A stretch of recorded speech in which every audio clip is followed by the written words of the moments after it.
ದೀಪಾವಳಿಗೂ ಜಮೆ ಆಗೋದಿಲ್ವಾ ಗೃಹಲಕ್ಷ್ಮಿ ಯೋಜನೆ ಹಣ? ಸರ್ಕಾರದ ವಿರುದ್ಧ ಮಹಿಳೆಯರ ಆಕ್ರೋಶ. ನೀವು ಕೂಡ ಗೃಹಲಕ್ಷ್ಮಿ ಯೋಜನೆ ಫಲಾನುಭವಿಗಳಾಗಿದ್ದರೆ ವಿಡಿಯೋ ಪೂರ್ತಿ ನೋಡಿ. ಇದೇ ಮಧ್ಯೆ ಗೃಹಲಕ್ಷ್ಮಿ ಯೋಜನೆ ಕುರಿತಂತೆ ಎಚ್ ವಿಶ್ವನಾಥ್ ಅವರ ಶಾಕಿಂಗ್ ಹೇಳಿಕೆ.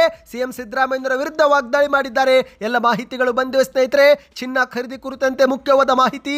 ಕೆಲವೇ ದಿನಗಳಲ್ಲಿ ಚಿನ್ನ ಬೆಳ್ಳಿ ಭಾರಿ ಇಳಿಕೆ ಆಗುತ್ತೆ. ತಜ್ಞರಿಂದ ಶಾಕಿಂಗ್ ಹೇಳಿಕೆ. ಏನಿದು ಮಾಹಿತಿ? ಎಲ್ಲ ಸುದ್ದಿ ನೋಡೋಣ. ಬಿಪಿಎಲ್ ಪಡಿತರ ಚೀಟಿದಾರರಿಗೆ ಮತ್ತೊಂದು ಗುಡ್ ನ್ಯೂಸ್ ಕೊಟ್ಟ ಸರ್ಕಾರ. ಅನರ್ಹರ ಕಾರ್ಡು ರದ್ದು ಮಾಡುವ ಬೆನ್ನಲ್ಲೇ ಅರ್ಹರಿಗೆ ಒಂದು ಗುಡ್ ನ್ಯೂಸ್ ಕೊಟ್ಟಿದ್ದಾರೆ. ಎಲ್ಲ ಸುದ್ದಿ ನೋಡೋಣ. ಕರ್ನಾಟಕದಲ್ಲಿ ಇನ್ನು ಮುಂದೆ ಎಲ್ಲ ಶಾಲಾ ಮಕ್ಕಳಿಗೆ ಗುಡ್ ನ್ಯೂಸ್. ಶೈಕ್ಷಣಿಕ ವರ್ಷದಿಂದಲೇ ಹೊಸ ನಿಯಮ ಜಾರಿಗೆ. ಶಿಕ್ಷಣ ಸಚಿವ ಮಧು ಬಂಗಾರಪ್ಪ ಅವರ ದೊಡ್ಡ ಘೋಷಣೆ. ಇದೇ ಮಧ್ಯೆ ಮಹಿಳಾ ಉದ್ಯೋಗಿಗಳಿಗೆ ಕಡ್ಡಾಯವಾಗಿ ಋತುಚಕ್ರ ರಜೆ.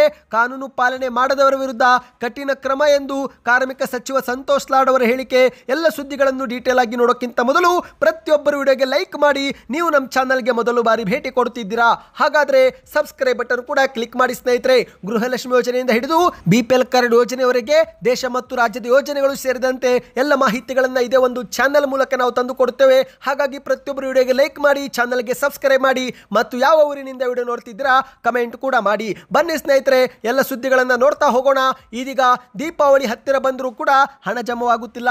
ಹೌದು ಸ್ನೇಹಿತರೆ, ದಸರಾ ಹಬ್ಬಕ್ಕೆ ಹಣ ಜಮೆ ಆಗದೆ ಮೊದಲೇ ಮಹಿಳೆಯರು ಆಕ್ರೋಶ ವ್ಯಕ್ತಪಡಿಸಿದ್ದು, ಇದೀಗ ದೀಪಾವಳಿಗೂ ಕೂಡ ಹಣ ಜಮವಾಗುತ್ತಿರುವುದು ನೋಡಿ ಮಹಿಳೆಯರು ಸರ್ಕಾರದ ವಿರುದ್ಧ ಕಿಡಿಕಾರಿದ್ದಾರೆ. ಹೌದು, ಪಂಚ ಗ್ಯಾರಂಟಿ ಯೋಜನೆಗಳಲ್ಲಿ ಗೃಹಲಕ್ಷ್ಮಿ ಯೋಜನೆಯೂ ಕೂಡ ಒಂದಾಗಿದ್ದು, ಆದರೆ ಕಳೆದ 3-4 ತಿಂಗಳಿನಿಂದ ಮಹಿಳೆಯರ ಅಕೌಂಟ್ಗೆ ಹಣ ಜಮವಾಗುತ್ತಿಲ್ಲ.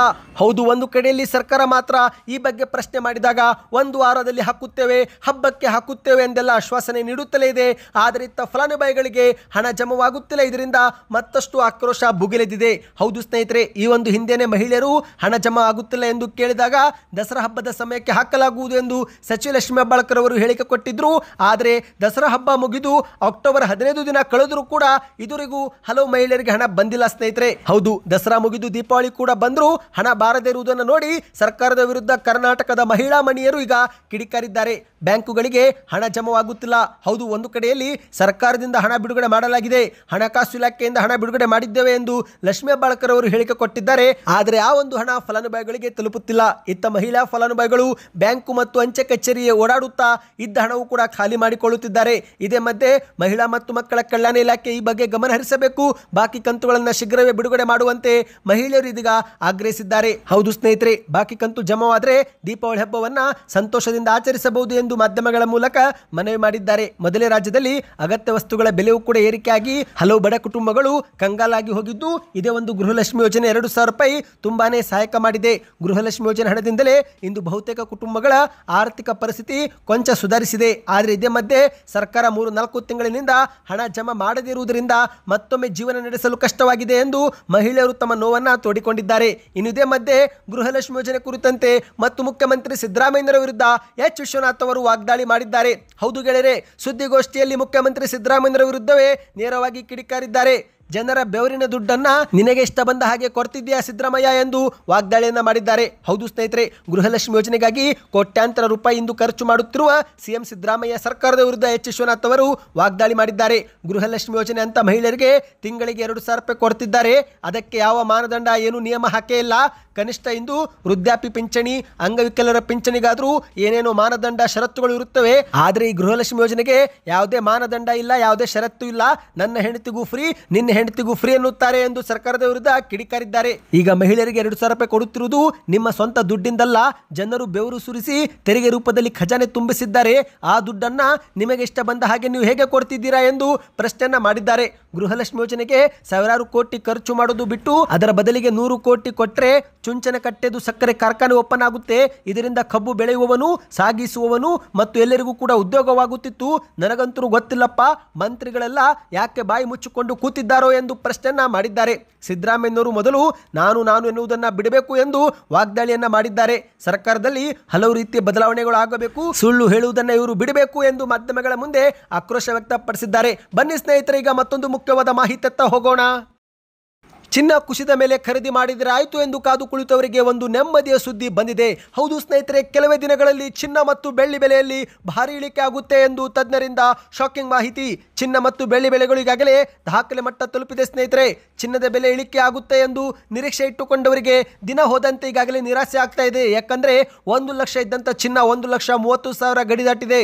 ಹೌದು, 24 ಕ್ಯಾರೆಟ್ 10 ಗ್ರಾಂ ಚಿನ್ನದೀಗ 1,31,000 ಗಡಿ ದಾಟಿದೆ ಸ್ನೇಹಿತರೆ.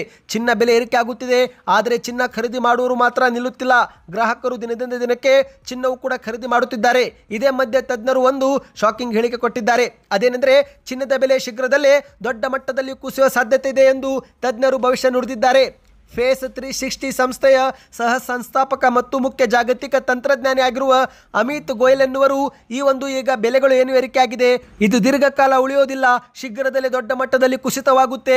ಬೆಲೆ ನಿಗದಿಪಡಿಸುವ ವ್ಯವಸ್ಥೆಯಲ್ಲಿ ದೊಡ್ಡ ಬದಲಾವಣೆಯಾಗಿ ಚಿನ್ನ ಮತ್ತು ಬೆಳ್ಳಿ ಬೆಲೆಗಳು ಕುಸಿತ ಕಾಣಲಿದೆ ಎಂದು ಅಂದಾಜು ಹಾಕಿದ್ದಾರೆ. ಹೌದು, ಅಮಿತ್ ಗೋಯಲ್ ಅವರ ಪ್ರಕಾರ ಚಿನ್ನದ ಬೆಲೆಯು 30-35% ಇಳಿಕೆ ಆಗುತ್ತೆ ಎಂದು ಹೇಳಿದ್ದಾರೆ ಸ್ನೇಹಿತರೆ. ಅಂದ್ರೆ 24 ಕ್ಯಾರೆಟ್ ಚಿನ್ನವು ಪ್ರತಿ 10 ಗ್ರಾಮ್ಗೆ 77,700 ರೂಪಾಯಿ ತಲುಪುವ ಸಾಧ್ಯತೆ ಇದೆ ಎಂದು ಹೇಳಲಾಗಿದೆ. ಅದೇ ರೀತಿ ಬೆಳ್ಳಿ ಬೆಲೆಯು ಕೂಡ 50% ಕಡಿಮೆಯಾಗಿ 78,000 ಆಸುಪಾಸು ಬರಬಹುದು ಎಂದು ಅಭಿಪ್ರಾಯಪಟ್ಟಿದ್ದಾರೆ ಸ್ನೇಹಿತರೆ. ಈಗಾಗಲೇ 1 ಕಿಲೋಗ್ರಾಂ ಬೆಳ್ಳಿ 1,84,000 ಗಡಿ ದಾಟಿದೆ. ಇದು 50% ಕುಸಿತ ಕಾಣುತ್ತೆ ಎಂದು ಅಮಿತ್ ಗೋಯಲ್ ಅವರು ಮಾಧ್ಯಮ ಸಂದರ್ಶನವೊಂದರಲ್ಲಿ ಹೇಳಿಕೆ ಕೊಟ್ಟಿದ್ದಾರೆ. ಹಾಗಾಗಿ ಹೂಡಿಕೆ ಮಾಡುವವರು ಮತ್ತು ಚಿನ್ನ ಖರೀದಿ ಮಾಡುವವರು ಆಗಾಗ ಬೆಲೆ ಇಳಿಕೆ ಬಗ್ಗೆ ಗಮನ ಹರಿಸುತ್ತೀರಿ ಎಂದು ಸಲಹೆ ಕೊಟ್ಟಿದ್ದಾರೆ. ಹೌದು, ನಿಮಗೆ ಗೊತ್ತಿರಬಹುದು ಸ್ನೇಹಿತರೆ, ಈಗಾಗಲೇ ಚಿನ್ನ ಮಾತ್ರ ಬಹಳ ಒಂದು ಏರಿಕೆ ಕಂಡಿದೆ. 2025 ಪ್ರಾರಂಭ ಆದಾಗಲಿಂದಲೂ ಕೂಡ ಚಿನ್ನ ಮತ್ತು ಬೆಳ್ಳಿ ಬೆಲೆಗಳು ನಿರಂತರವಾಗಿ ಏರಿಕೆ ಕಾಣುತ್ತಲೇ ಇದೆ. ಇದು ಮಧ್ಯಮ ವರ್ಗ ಮತ್ತು ಬಡ ವರ್ಗದವರಿಗೆ ದೊಡ್ಡ ತಲೆನೋವಾಗಿ ಪರಿಣಮಿಸಿದೆ. ಚಿನ್ನ ಬೇಡವೇ ಬೇಡ ಎಂಬಂತಾಗಿದೆ. ಇದೇ ಮಧ್ಯೆ ತಜ್ಞರು ಮಾತ್ರ ಚಿನ್ನ ಶೀಘ್ರದಲ್ಲೇ ಕುಸಿತ ಕಾಣುತ್ತೆ ಎಂಬ ಒಂದು ಆಸೆ ಹುಟ್ಟಿಸಿದ್ದಾರೆ. ಆದರೆ ಈ ಒಂದು ಆಸೆ ಇದುವರೆಗೆ ನಿರಾಸೆ ಆಗುತ್ತಲೇ ಇದೆ. ಯಾಕಂದ್ರೆ ಈ ಒಂದು ಹಿಂದೆ ಚಿನ್ನ 1 ಲಕ್ಷ ಆದಾಗಲೇ ದೊಡ್ಡ ಮಟ್ಟದಲ್ಲಿ ಕುಸಿತವಾಗಿ 60,000 55,000 ಬರುತ್ತೆ ಎಂದು ಹೇಳಲಾಗಿತ್ತು. ಆದರೆ ಇದೀಗ ಚಿನ್ನ ನೀವು ನೋಡ್ತಿದ್ದೀರಿ 1,30,000 ಗಡಿ ದಾಟಿ ಹೋಗಿದೆ ಸ್ನೇಹಿತರೆ. ನಿಮ್ಮ ಪ್ರಕಾರ ಚಿನ್ನದ ಬೆಲೆ ಕುಸಿಯವಾಗಬೇಕು ಅಥವಾ ಇನ್ನಷ್ಟು ಏರಿಕೆ ಕಾಣಬೇಕು? ನಿಮ್ಮ ಅನಿಸಿಕೆ ಕಮೆಂಟ್ ಮಾಡಿ. ಇದೇ ಮಧ್ಯೆ ಈಗ BPL ಕಾರ್ಡುದಾರರಿಗೆ ಒಂದು ಗುಡ್ ನ್ಯೂಸ್ ಬಂದಿದೆ. ಹೌದು, ಒಂದು ಕಡೆಯಲ್ಲಿ ಸರ್ಕಾರ ಅನರ್ಹರನ್ನ ಪತ್ತೆ ಮಾಡಿ ಅವರ BPL ಕಾರ್ಡುಗಳನ್ನ APL ಕಾರ್ಡ್ ಆಗಿ ಪರಿವರ್ತನೆ ಮಾಡುತ್ತಿದೆ. ಇದೇ ಮಧ್ಯೆ ಅರ್ಹರಿಗೆ ಗುಡ್ ನ್ಯೂಸ್ ಸಿಕ್ಕಿದೆ. ಅಂದ್ರೆ ಒಂದೊಮ್ಮೆ ನಿಮ್ಮ ಕಾರ್ಡು ರದ್ದಾದ್ರೆ ನಿಮಗೆ 45 ದಿನಗಳ ಗಡುವು ಕೊಡಲಾಗುತ್ತೆ. ಆ ಸಮಯದಲ್ಲಿ ಅಗತ್ಯ ದಾಖಲೆಗಳನ್ನು ಸಲ್ಲಿಸಿ ಮತ್ತೊಮ್ಮೆ BPL ಕಾರ್ಡು ಪಡೆದುಕೊಳ್ಳಬಹುದು ಎಂದು ಹೇಳಲಾಗಿದೆ. ಹೌದು, ಈಗಾಗಲೇ ಕರ್ನಾಟಕದಲ್ಲಿ ಚಾಲ್ತಿಯಲ್ಲಿರುವಂಥ ಪಡಿತರ ಚೀಟಿಗಳ ಪೈಕಿ ಸುಮಾರು 7,76,000 ಪಡಿತರ ಚೀಟಿಗಳು ಅನರ್ಹ ಎಂದು ಕೇಂದ್ರ ಸರ್ಕಾರವೇ ಗುರುತಿಸಿದೆ. ಇನ್ನು ಕರ್ನಾಟಕ ಸರ್ಕಾರವು ಕೂಡ ಕುಟುಂಬ ತಂತ್ರಾಂಶದ ಪ್ರಕಾರ 13,87,000 ಜನರು ಅನರ್ಹರಾಗಿದ್ದರೂ ಕೂಡ BPL ಪಡೆದುಕೊಂಡಿರುವುದನ್ನು ಗುರುತು ಮಾಡಿದೆ. ಇದೇ ಮಧ್ಯೆ ಒಂದೊಮ್ಮೆ ಅರ್ಹರಾಗಿದ್ದರೂ ಕೂಡ BPL ಕಾರ್ಡು ರದ್ದಾದರೆ ಆಗ ಪಡಿತರ ಚೀಟಿ ಹೊಂದಲು ಅರ್ಹರಾದವರು 45 ದಿನಗಳ ಒಳಗೆ ಅಗತ್ಯ ದಾಖಲೆಗಳ ಸಹಿತ ಸಂಬಂಧಪಟ್ಟ ತಾಲೂಕಿನ ತಹಶೀಲ್ದಾರ್ಗೆ ಮನವಿ ಸಲ್ಲಿಕೆ ಮಾಡಬೇಕು. ದಾಖಲೆ ಪರಿಶೀಲನೆ ಮಾಡಿದ ಬಳಿಕ BPL ಪಡಿತರ ಚೀಟಿ ಹೊಂದಲು ಅರ್ಹರಾಗಿದ್ರೆ ಆಗ ಅಂತವರಿಗೆ BPL ಕಾರ್ಡ್ ಅನ್ನ ಮತ್ತೊಮ್ಮೆ ಕೊಡಲಾಗುತ್ತೆ. ಈ ಒಂದು ಪ್ರಸ್ತಾವನೆಗೆ ಇದೀಗ ಮುಖ್ಯಮಂತ್ರಿ ಸಿದ್ದರಾಮಯ್ಯನವರು ಒಪ್ಪಿಗೆ ಕೊಟ್ಟಿದ್ದಾರೆ ಸ್ನೇಹಿತರೆ. ಹೌದು, ನೀವು ಕೂಡ ಏನಾದರೂ BPL ಕಾರ್ಡು ಹೊಂದಿದ್ರೆ ಕಮೆಂಟ್ ಅಲ್ಲಿ ಗುಡ್ ನ್ಯೂಸ್ ಎಂದು ಕಮೆಂಟ್ ಮಾಡಿ ಸ್ನೇಹಿತರೆ. ಮತ್ತು ಶೀಘ್ರದಲ್ಲೇ ರಾಜ್ಯದಲ್ಲಿ ಹೊಸದಾಗಿಯೂ ಕೂಡ BPL ಕಾರ್ಡು ಕರೆಯುವುದಾಗಿ ಆಹಾರ ಸಚಿವ KH ಮುನಿಯಪ್ಪನವರು ಹೇಳಿಕೆ ಕೊಟ್ಟಿದ್ದಾರೆ. ಇನ್ನು ಇದೀಗ ಮತ್ತೊಂದು ಮುಖ್ಯವಾದ ಮಾಹಿತಿ. ಶಿಕ್ಷಣ ಇಲಾಖೆಯಿಂದ ರಾಜ್ಯದ ಎಲ್ಲ ಶಾಲಾ ಮತ್ತು ಕಾಲೇಜು ವಿದ್ಯಾರ್ಥಿಗಳಿಗೆ ಬಂಪರ್ ಗುಡ್ ನ್ಯೂಸ್ ಬಂದಿದೆ. ಹೌದು, ಸ್ವತಃ ಶಿಕ್ಷಣ ಸಚಿವ ಮಧು ಬಂಗಾರಪ್ಪ ಅವರು ಈ ಬಗ್ಗೆ ಮಾಹಿತಿ ಕೊಟ್ಟಿದ್ದಾರೆ. ಇನ್ನು ಮುಂದೆ SSLC ಮತ್ತು PUCಯಲ್ಲಿ 33% ಅಂಕ ಬಂದರೂ ಕೂಡ ಪಾಸ್ ಎಂದು ಪರಿಗಣಿಸಲಾಗುತ್ತೆ. ಹೌದು, ಕರ್ನಾಟಕದ ವಿದ್ಯಾರ್ಥಿಗಳಿಗೆ ಗುಡ್ ನ್ಯೂಸ್ ಸ್ನೇಹಿತರೆ. ಪಾಸ್ ಆಗುವ ಕನಿಷ್ಠ ಅಂಕವನ್ನು ಇಳಿಕೆ ಮಾಡಲಾಗಿದೆ. ದ್ವಿತೀಯ PUCಯಲ್ಲಿ ವಿದ್ಯಾರ್ಥಿಗಳು 600 ಅಂಕಕ್ಕೆ 198 ಅಂಕ ಪಡೆದರೂ ಕೂಡ ಇನ್ನು ಮುಂದೆ ಪಾಸ್ ಆಗುತ್ತಾರೆ. ಅಂದರೆ 600ರ 33% ಅಂಕ ಗಳಿಸಬೇಕು. 198 ಅಂಕ ಗಳಿಸಿದರೆ ಇನ್ನು ಮುಂದೆ ನೀವು ಪಾಸ್ ಎಂದು ಹೇಳಲಾಗುತ್ತೆ ಸ್ನೇಹಿತರೆ. ಈ ಬಗ್ಗೆ ಶಿಕ್ಷಣ ಸಚಿವ ಮಧು ಬಂಗಾರಪ್ಪ ಅವರು ಮಾಧ್ಯಮಗಳ ಮುಂದೆ ಮಾಹಿತಿ ಕೊಟ್ಟಿದ್ದಾರೆ. ಉತ್ತೀರ್ಣ ಅಂಕವನ್ನು ನಾವು 33%ಕ್ಕೆ ನಿಗದಿ ಮಾಡಿದ್ದೇವೆ. ಇನ್ನು ಕನ್ನಡ ಭಾಷೆಗೆ ಈಗ ಇರುವಂತಹ 125 ಅಂಕವನ್ನು 100ಕ್ಕೆ ಇಳಿಸುವ ಬಗ್ಗೆ ನಾವು ಯಾವುದೇ ಚರ್ಚೆ ಮಾಡಿಲ್ಲ, ಚಿಂತನೆ ಮಾಡಿಲ್ಲ. ಆದರೆ ಸಾರ್ವಜನಿಕರ ಅಭಿಪ್ರಾಯ ತೆಗೆದುಕೊಂಡ ಬಳಿಕವೇ ಈ ಬಗ್ಗೆಯೂ ಕೂಡ ನಿರ್ಧಾರ ಮಾಡುತ್ತೇವೆ ಎಂದು ಮಾಧ್ಯಮಗಳ ಮುಂದೆ ಹೇಳಿದ್ದಾರೆ. ಹೌದು, ಈ ಒಂದು ಹಿಂದೆ ಉತ್ತೀರ್ಣ ಅಂಕವು 35% ಇತ್ತು. ಈಗ ಅದು 33% ಆಗಿದೆ ಸ್ನೇಹಿತರೆ. ನಾಳೆನೇ ಈ ಬಗ್ಗೆ ಅಧಿಸೂಚನೆ ಹೊರಡಿಸುತ್ತೇವೆ ಎಂದು ಮಧು ಬಂಗಾರಪ್ಪ ಅವರು ಹೇಳಿಕೆ ಕೊಟ್ಟಿದ್ದಾರೆ. ಸರ್ಕಾರದ ಈ ಒಂದು ನಿರ್ಧಾರಕ್ಕೆ ನಿಮ್ಮ ಅನಿಸಿಕೆ ಏನು ಎಂಬುದನ್ನು ಕಮೆಂಟ್ ಮಾಡಿ. ಇದರಿಂದ ಒಂದು ಉತ್ತಮ ಫೀಡ್ಬ್ಯಾಕ್ ಸಿಗುತ್ತೆ. ಇನ್ನಿದೀಗ ಕೊನೆಯ ಮುಖ್ಯವಾದ ಮಾಹಿತಿ ನೋಡೋಣ. ಮಹಿಳಾ ಉದ್ಯೋಗಿಗಳಿಗೆ ಸರ್ಕಾರ ಗುಡ್ ನ್ಯೂಸ್ ಕೊಟ್ಟಿದೆ. ಋತುಚಕ್ರ ರಜೆ ಹೊಸ ಕಾನೂನು ಜಾರಿಗೆ ಮಾಡಲು ಸರ್ಕಾರ ಮುಂದಾಗಿದೆ. ಹೌದು, ತಿಂಗಳಲ್ಲಿ 1 ದಿನದಂತೆ ವರ್ಷದಲ್ಲಿ 12 ದಿನ ಮಹಿಳೆಯರಿಗೆ ವೇತನ ಸಹಿತ ಋತುಚಕ್ರ ರಜೆ ನೀಡುವುದಾಗಿ ಸರ್ಕಾರ ಘೋಷಣೆ ಮಾಡಿದೆ ಸ್ನೇಹಿತರೆ. ಋತುಚಕ್ರ ರಜೆಯನ್ನು ಸಂಬಂಧಿಸಿದ ಕಂಪನಿಗಳು ಮಹಿಳಾ ಉದ್ಯೋಗಿಗಳಿಗೆ ಕಡ್ಡಾಯವಾಗಿ ನೀಡಲೇಬೇಕು. ಈ ಕುರಿತಂತೆ ಒಂದು ನಿಯಮ ರೂಪಿಸುತ್ತೇವೆ. ಸರ್ಕಾರ ಕಾನೂನು ಮಾಡಿದರೆ ಕಂಪನಿಗಳು ಕೂಡ ಪಾಲನೆ ಮಾಡಲೇಬೇಕು ಎಂದು ಕಾರ್ಮಿಕ ಸಚಿವ ಮತ್ತು ಧಾರವಾಡ ಜಿಲ್ಲಾ ಉಸ್ತುವಾರಿಯಾಗಿರುವಂತಹ ಸಂತೋಷ್ ಲಾಡ್ ಅವರು ಮಾಧ್ಯಮಗಳ ಮುಂದೆ ಮಾತನಾಡಿದ್ದಾರೆ. ಹೌದು ಗೆಳೆಯರೆ, ಸರ್ಕಾರದ ಕಾನೂನನ್ನು ಎಲ್ಲರೂ ಅನುಷ್ಠಾನ ಮಾಡಬೇಕು ಮತ್ತು ಪಾಲಿಸಲೇಬೇಕು. ಇದನ್ನು ಕೇವಲ ಒಂದು ಕಾನೂನು ಎಂಬ ದೃಷ್ಟಿಯಲ್ಲಿ ನೋಡದೆ ಮಾನವೀಯ ದೃಷ್ಟಿಯಿಂದಲೂ ಕೂಡ ಕಂಪನಿಗಳು ನೋಡಬೇಕು. ಈ ಒಂದು ಋತುಚಕ್ರ ರಜೆ ಬಗ್ಗೆ ಇನ್ನಷ್ಟು ಚರ್ಚೆ ಮಾಡಲಾಗುತ್ತಿದೆ, ಸಮಾಲೋಚನೆ ಕೂಡ ಮಾಡುತ್ತಿದ್ದೇವೆ ಎಂದು ಮಾಧ್ಯಮಗಳ ಮುಂದೆ ಹೇಳಿದ್ದಾರೆ. ಇನ್ನು ಋತುಚಕ್ರ ರಜೆ ಕೊಡಬೇಕು ಎಂಬ ಕಾರಣಕ್ಕೆ ಕೆಲ ಕಂಪನಿಗಳು ಮಹಿಳಾ ಉದ್ಯೋಗಿಗಳನ್ನೇ ಕೆಲಸಕ್ಕೆ ಹೆಚ್ಚು ನೇಮಿಸಿಕೊಳ್ಳಲು ಹಿಂದೇಟು ಹಾಕಬಹುದಲ್ಲ ಎನ್ನುವ ಮಾಧ್ಯಮಗಳ ಪ್ರಶ್ನೆಗೆ ಉತ್ತರ ಕೊಟ್ಟಂತ ಕಾರ್ಮಿಕ ಸಚಿವರು ಒಮ್ಮೆ ಜಾರಿ ಮಾಡಿ ನೋಡೋಣ, ಸಾಧಕ ಬಾಧಕ ಏನಾಗುತ್ತೆ ನೋಡೋಣ.